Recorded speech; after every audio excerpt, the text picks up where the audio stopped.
Better than ever, right, Coach Yeah, Jen? Better absolutely, than Jim. ever, better than Absolutely. ever, better than ever. I have a couple of questions for you, Sure. Coach Jen. Back in your time playing and as a coach now, what are some of the similarities and some of the things that are different? Because I know back in your times when you were playing, you know, you guys had these small buses. Now schools have these luxury buses. Kids are on, you know, go into it so the kids can have an idea. They can have a Sure. picture in their mind. Go ahead. And I believe some of the coaches mentioned to me is the closest you can get to professionalism at that age. Sure. I mean, the amenities that the student athletes have now, and just for our school, for Ocean County College, we take charter vans everywhere. We take charter buses. So back in the day when I played at East Stroudsburg, we had to actually drive our own vans. Like the student athletes, sometimes if a coach didn't show up, we had to drive the van, which was quite interesting.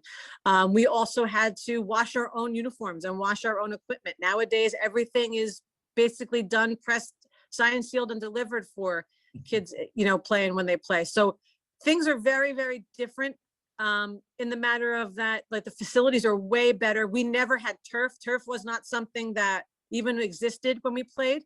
And now turf is something that's really, something that's really, really prominent. I know that they're making that FIFA certified turf. A lot of colleges are putting and implementing into their stadiums, which is awesome. It's like concussion impact tested, and the turf actually feels like real grass. So there's a lot less ACL and MCL tears. So they're doing a lot of different things, nowadays than they did prior. I mean, when we played, Anthony Crease will tell you, we played on a dirt field. We played with rocks and stones, and that's the way it was. But now coming into the college arena where it is now, the amenities and the facilities have really, really stepped up their game, and that's something that it's huge for the athletes. It makes everything so much safer and so much nicer. It's so much more enticing that you want to go to a school that has a really, really nice facility, because you look back and say, I played at a really, really nice place. Beautiful, Coach Jen. Thank you so much for that. The information on that in terms of the, from your time to where it's at right now.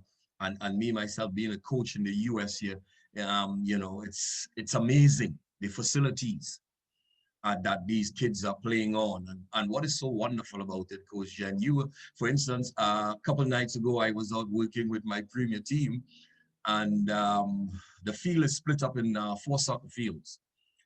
Turf, and there was some 7-year-old girls, Coach Jan, at 8:30 in the night, Coach Jan, practicing, Yeah, absolutely. practicing at 8:30 in the night. 7-year-old kids were They having should be in fun. bed. And they should be in bed. Yeah. Just to paint a picture so people can understand who are not in the US what is really transpiring. That is why part of the reason why the US female program is so strong. Yeah. It's so Yeah. I strong. mean, and I Go think ahead, just Coach in Jen. general, I think they're really just trying to make soccer something that stands out more than most sports. And I think everybody, from what I know, when they're little kids, they play soccer. When you're a parent, you get your kids to play soccer, and everybody, they kind of lose that at one point. But I think now the numbers seem to be increasing, especially with younger ages, which is really, really nice, and especially females, because they see the females playing professionally, and they see that there's more opportunities. And now that there's so much more opportunity for a female college athlete, they can go on after college and play, where when I played, it was college, you were done. There was no such thing. The NWSL didn't exist. The women's English Premier League side didn't exist. The Champions League didn't exist for women. None of that existed. So this is very, very different for all of you growing up in this era, and opportunities are abound. Don't be afraid to take them, because if they present themselves, go for it, because you never know where it's going to lead. Thank you so much, Coach Jan.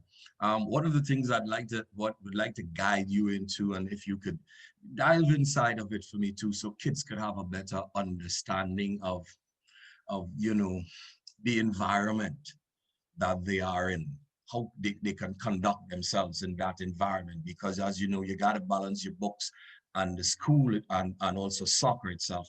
you know, how would you advise these kids to be able to balance that environment, especially knowing that you are coming from, let's use the word as a foreign country you're coming from, and you don't know much people inside of the school itself. You're now getting yourself organized.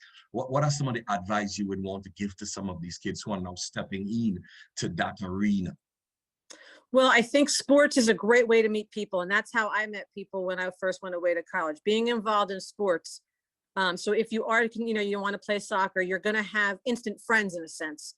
So the balancing school and balancing your soccer team, I know for myself personally, my team, and we really try to make it as family oriented and friendly and welcoming as we possibly can. I know a lot of programs that are very much like that, that they welcome everybody. Doesn't matter where you come from, what you look like, who you are.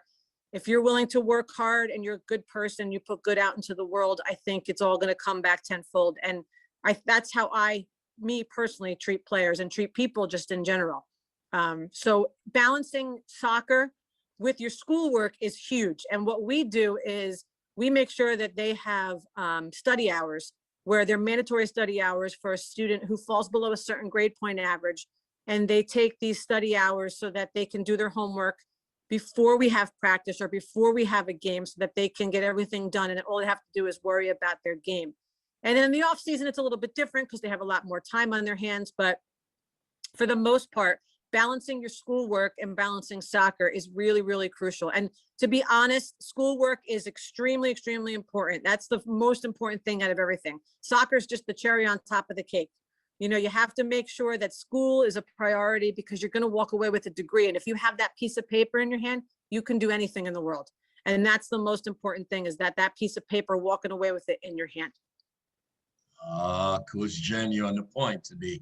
Love it, love it, love it, Coach Jen. Love it, love it. This is the information we're trying to get out, Coach Jen, Yeah, to absolutely. kids, Absolutely. and not just kids, to the parents. Yes. Because, and this is another side I'd like you to speak on, Coach Jen.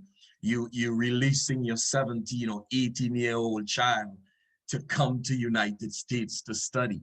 And Yeah. you as a parent, Coach Jen, what are some of the feelings that you think would be going on in a parent, knowing that, you're releasing your child at that age to go into that environment, to learn and to grow and to develop, and especially, and I must say this too, you're dealing with kids from different cultures and backgrounds. Yeah. What is your take on that, Coach Jen? From the parent perspective, it's frightening. It's so scary, right? Because you raise these kids, and your parents have raised you, and your guardians have raised you since you were little, and then now you're kind of trusting other people. You're sending them out into the world. But what I can tell you is that just from playing collegiate soccer and being around international students and knowing people from other cultures and other countries, soccer is something that everybody speaks the same language. And I think that is crucial, because it doesn't matter what you look like. It doesn't matter what you believe in. It doesn't matter where you come from. Soccer is soccer. And it's something that we all speak the same language. And if you are somebody who loves it and who is into it and wants to play, I think that it's something that will never leave you. And that connection that you have between people because of soccer stays with you for the rest of your life. So parents are probably so afraid to let their kids go, and they're probably trying to hold on to the very last minutes of releasing you into adulthood. But from the player side, jump in with both feet. Be ready, because it's such a wonderful, wonderful world. It might be scary and you might not know what to expect, but that part of it is all part of learning and growing and being able to be an adult on your own. And it's got to be especially hard in a foreign country. I didn't have to do, well, I did when I lived to England, but not, not different languages and barriers that way. So in the aspect of that, I would just say, just jump in, have a positive outlook. Just don't be afraid, take chances, take risks, get to know people, put yourself out there, because other people are feeling the same way that you are. And once you do that, and once you put yourself out there, I think other people will gravitate. And especially if you have a common bond like soccer, it's huge. Coach Jen, also too, I would want to throw out there to you too. What is your thoughts, Coach Jen, on the pathway of, in the US we have rec soccer, we have travel, we have the high school, junior college, college, university.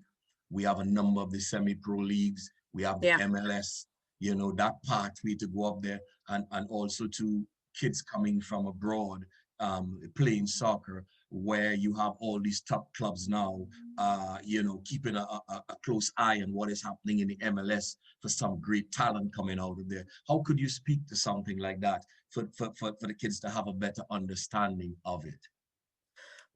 There's, like I said before, there's so many opportunities to play. There's so many opportunities, so many leagues, so many different things that you can do. The most important thing is, though, if you're wanting to play, is to getting your degree. That's huge. The degree is the most important thing, because you walk, like I said, you walk away with that piece of paper, you have that forever. Nobody can take that away from you. And I know that there are so many opportunities.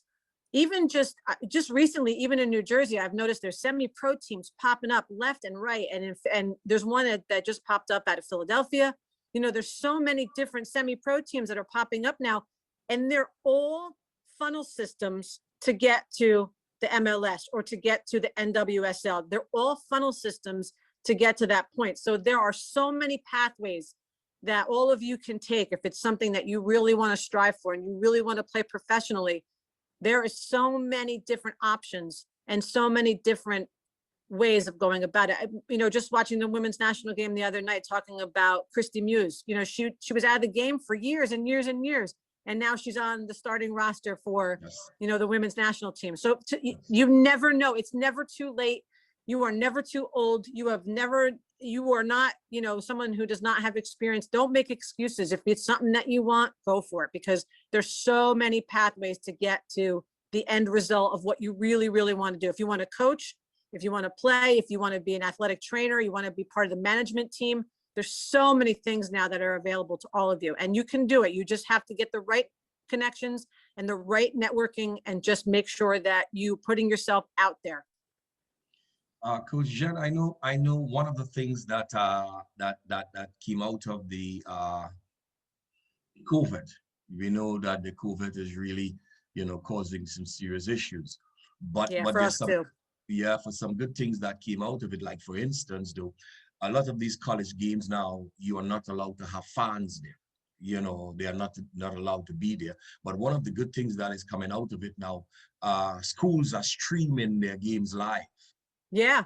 And that is so interesting that professional clubs, semi-professional clubs, scouts, you name it, around the world, have the opportunity now to be able to see you playing college soccer. Absolutely. Absolutely. Recruiting is just, yes, absolutely.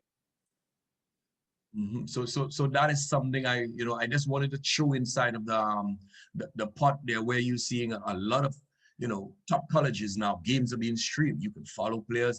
What is good about it to kids that are from foreign countries, they can get the stream information and send it to their friends and families abroad, where they And can what's view really them. nice, yeah, what's really nice too is that a lot of you are very savvy with social media. So you kind of almost like, when I was growing up, we made VHS tapes of us playing, and then you know, someone put it together for us and we sent it to the school.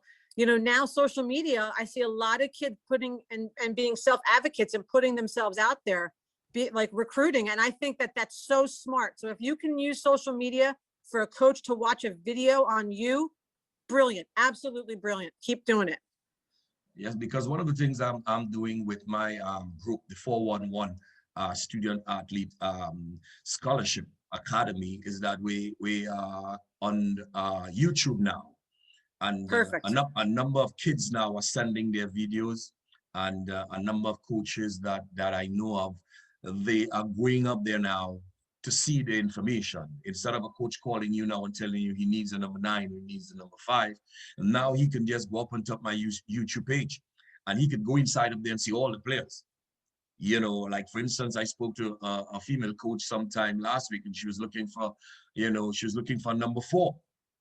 And, you know, she saw some of the videos and said to me, Anthony, you know, this number 10 you have here, I think the number 4 and the number 10 is who I'm interested in now. Because of that, using that arena to put the information there, and then you having a number of coaches now going to that page that YouTube page to be able to see, you know, different kids. Right. Kids that they might not have seen before, because you come to someone to get a particular player. Right. But when you You know, go in, go ahead. I always tell my son, I have a 14-year-old son who plays soccer, and I always say, you never know who's watching. It could be anybody. You never know. And if someone records it, if someone sends it, if someone says, hey, I like the way number 14 plays, or I like the way, you never know who's watching you when you play. So you have to leave it all out on the field every single time that you play, because you never know who's recruiting. And they could be recruiting for when you graduate from the time you were a freshman. Yes.